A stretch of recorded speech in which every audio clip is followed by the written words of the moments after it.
सोलापूरचे पालकमंत्री जयकुमार गोरेंनी एक स्पष्टीकरण दिलेलं आहे। पंढरपुरातील व्हीआयपी दर्शन हे बंदच आहे। या नियमाचं काटेकोरपणे पालन केलं जाईल असं यावेळी जयकुमार गोरे म्हणाले। निर्णयाची काटेकोरपणे अंमलबजावणी होणार असल्याचं जयकुमार गोरेंनी स्पष्ट केलेलं आहे।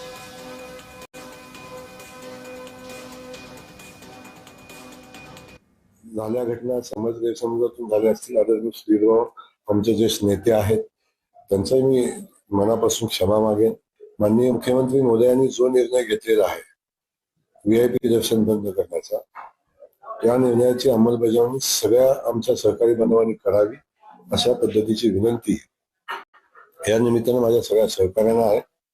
प्रोटोकॉल प्रमाणे ज्या काही गोष्टी करणं आवश्यक आहे त्या नक्की आम्ही करू, परंतु प्रोटोकॉल तोडून किंबहुना व्हीआयपी दर्शनाच्या बाबतीत जर कोणी जबरदस्ती करायचा प्रयत्न केला तर नाईलाजानं का होईना पण त्यांच्यावर कारवाई करायला लागेल।